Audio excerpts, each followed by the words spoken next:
Magandang buhay mga bata! Tara, samahan ninyo akong matuto kasama si... Teacher Aika, your online teacher.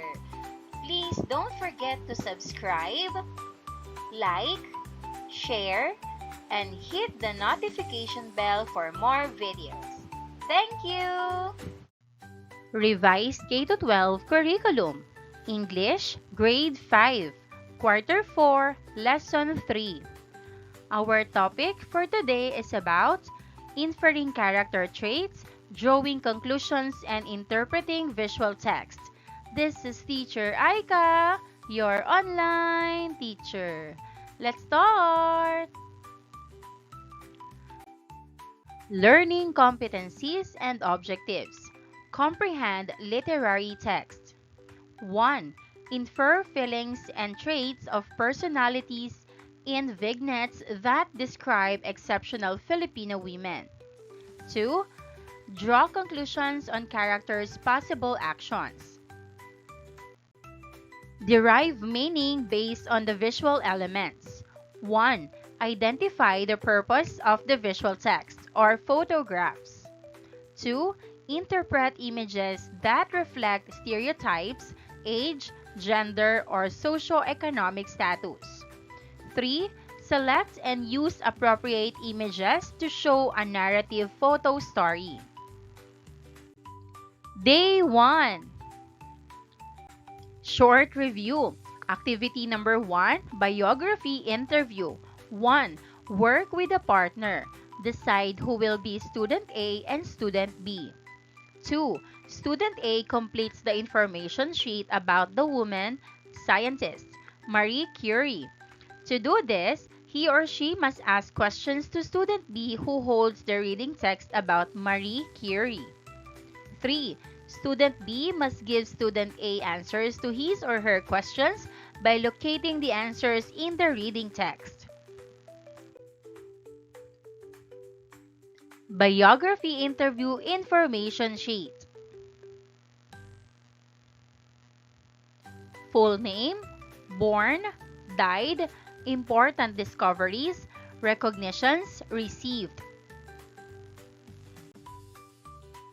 Now, take a look at these photos of female pilot, soldiers, doctors, astronauts, and engineer, most of them Filipinas.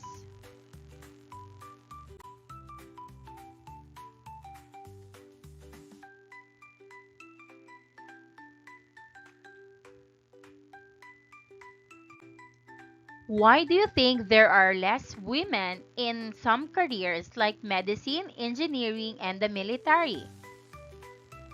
Answer: there are less women in some careers because people think they are only for men and it can be hard work. Do you think women can also be great pilots, soldiers, doctors, astronauts, and engineers? Why? Answer: yes, women can be great in these jobs because they are smart, strong, and can learn just like men. Day 2. Activity number 3, word map. 1. Work with a partner. 2. Your teacher will present the dictionary meaning of pediatrics and pediatrician. 3. Based on the meanings, think of words and ideas that can be associated with the words. 4. Use the word maps below. First, we have pediatrics. Children, care, health, treatment. Pediatrician, doctor, kids, check-up, medicine. Questions. A. Who is one important person you want to know more about? Answer: I want to know more about Dr. Jose Rizal. B. If you are going to write about the life of this important person, what title will you give? Example answer: The life and heroism of Dr. Jose Rizal. C. What information will you need to be able to write about this person's life? Answer: I will need his birthplace, family, education, achievements, and contributions. Read the brief story about the life of Dr. Fe Del Mundo, the mother of Philippine pediatrics. Answer the questions in the biography report form to record the important details about her life and career. Fe Del Mundo, 1911 to 2011, mother of Philippine pediatrics. Not all battles involve guns and soldiers. Sometimes, the most important fights happen inside the body, against diseases that target helpless infants and children.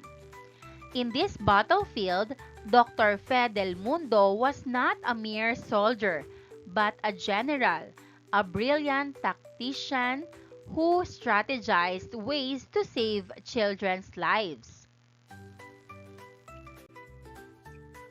Born in Tayabas in Quezon, Fe encountered death early in her life.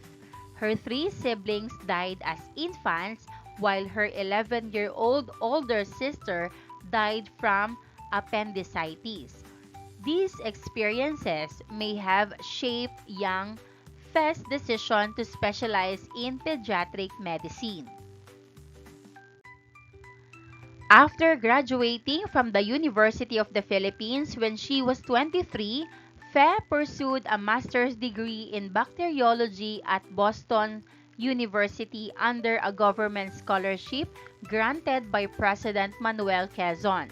While studying, she worked as a resident at the University of Chicago's Billing Hospital and joined a 2-year research fellowship on pediatric diseases at the Harvard Medical School's Children's Hospital. When Dr. Fe returned to the Philippines in 1941, she discovered a country actively involved in World War II. A year later, the Japanese occupied Manila. Foreign nationals living in the capital were captured and imprisoned in a military camp at the University of Santo Tomas.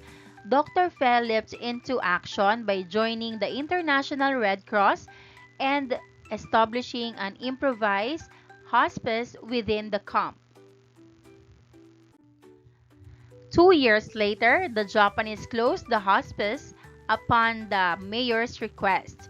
Dr. Fe took charge of the City Children's Hospital, which was housed in a school building with only 100 beds. But under Dr. Fe's 7-year leadership, the hospital became a fully functioning medical center.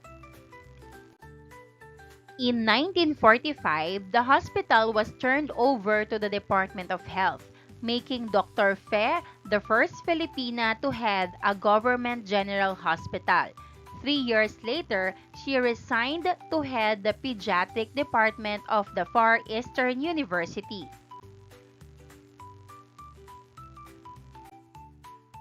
During this time, she was also receiving patients in her home clinic. Because of her growing clientele, Dr. Fe began making plans of putting a modern hospital for children.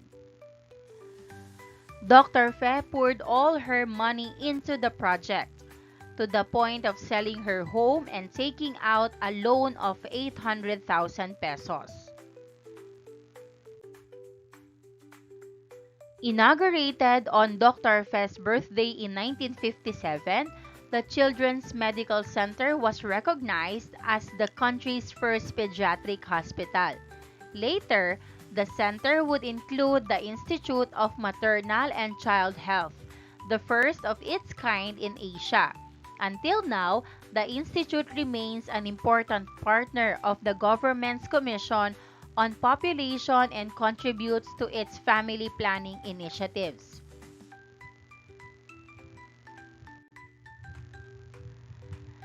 In her desire to fill the gaps in Philippine pediatric care, Dr. Fe came up with the BRATS, bananas, rice, applesauce, toast diet, which for a long time became a global medical practice in curing diarrhea. She also initiated family planning centers and brought medical care to rural areas. Because remote communities did not have electricity, Dr. Fe invented an incubator made of bamboo baskets, hot water bottles, and a hood attached to oxygen. This simple invention saved many infants from jaundice. But aside from treating diseases, Dr. Fe focused on preventing them. In 1962, she began conducting clinical studies of vaccines. Her findings led to a better comprehension of child diseases such as dengue, measles, chickenpox, and polio. With her passion for making a difference, she founded the Philippine Medical Women Association and became the first woman president of the Philippine Pediatric Association. She was also the first Filipina recognized as a national scientist by the government. Outside the country, she continued to make waves as the first Filipina certified by the American Board of Pediatrics and the first Asian elected as president of the Medical Women's International Association. She served in the World Health Organization, contributing to the studies of dengue and maternal and child health. But it was her brainchild. The Children's Medical Center, which Dr. Fe probably considered as her big achievement, she lived on the second floor of the hospital, religiously making her morning daily rounds, even when old age prevented her from walking. Dr. Fe continued to check on her young patients in a wheelchair until her death at 99 years old. Biography Report Form Dr. Fe Del Mundo, Mother of Philippine Pediatrics. Birth year 1911. Death year 2011. Hometown Tayabas, Quezon. Childhood. What childhood experiences of Dr. Fe Del Mundo inspired her to be a pediatrician? Her three siblings died as infants, while her 11-year older sister died from appendicitis. Education. Where did Dr. Fe Del Mundo graduated in college? University of the Philippines. Where did she pursue her master's degree in bacteriology? Boston University. Where did she do her research fellowship on pediatric diseases? Harvard Medical School's Children's Hospital. Contributions to the Philippine Pediatrics. What hospital did Dr. Fe Del Mundo take charge of in 1943 upon the request of the mayor? City Children's Hospital. Where did she become the pediatric department head? Far Eastern University. Dr. Fe Del Mundo established the first pediatric hospital in the Philippines in 1957. What is the name of the hospital? Children's Medical Center. How did she help in learning more about child diseases like dengue, measles, chickenpox, and polio? She conducted clinical studies of vaccines. Awards and recognitions. What are the recognitions awarded to Dr. Fe Del Mundo? 1. First woman president of the Philippine Pediatric Association. 2. First Filipina recognized as a national scientist. 3. first Filipina certified by the American Board of Pediatrics. 4. First Asian elected as President of the Medical Women's International Association. Day 3. Lesson activity. A. What inspired Dr. Fedel Mundo to become a pediatrician? What does this say about her as a sister and as a daughter? Answer. Dr. Fe was inspired by the death of her siblings when they were young. This shows she was a loving sister and daughter who wanted to save children's lives. B. During World War II, Dr. Fe joined the International Red Cross in setting up improvised hospitals within the camp. How will you describe a woman like her? Answer. She was brave, kind, and selfless because she helped people or sick people even during the war. C. Dr. Fe brought medical care to rural areas. She also invented an incubator made of bamboo baskets and hot water bottles to save sick infants in places without electricity. How will you describe her as a doctor and a scientist? Answer. She was creative, caring, and intelligent because she found simple ways to help sick babies and bring care to far places. Activity number 5. Get to know Dr. Fe del Mundo. Prepare a character sketch of Dr. Fe del Mundo. Use the information you learned about her to describe her as a woman, scientist, pediatrician, and Filipino. Draw Dr. Fe's face in the middle. Get to know Dr. Fe del Mundo, mother of Philippine pediatrics, as a woman scientist, as a Filipino, as a pediatrician. Here are example answers. As a woman scientist, traits, intelligent, creative, innovative. Text evidence, she invented a bamboo incubator and studied vaccines for diseases like dengue, measles, and polio. As a Filipino, traits, caring, patriotic, selfless. Text evidence, she served children during World War II and brought medical care to rural Filipino communities. As a pediatrician, traits, loving, dedicated, compassionate. Text evidence, she built the Children's Medical Center and cared for sick children until she was 99 years old. Day 4. Learners' takeaways. A. What is the trait of Dr. Fe del Mundo which you admire? Why? Answer. I admire her dedication because she never stopped helping sick children. B. What trait of Dr. Fe should children imitate? Answer. Children should imitate her kindness and hard work.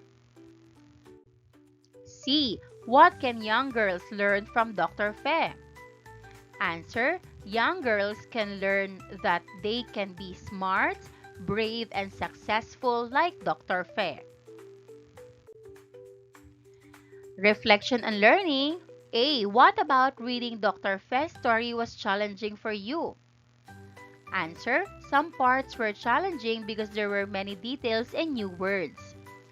B. Which activity was most helpful to your reading? Answer. The character sketch activity was most helpful to understand her story. Formative assessment, activity number 6, making a photo story. Go back to the biography report forms you prepared in activity 4. Think of appropriate photos or illustrations that will represent the details in Dr. Fe del Mundo biography. Write your ideas in the last column. An example is done for you.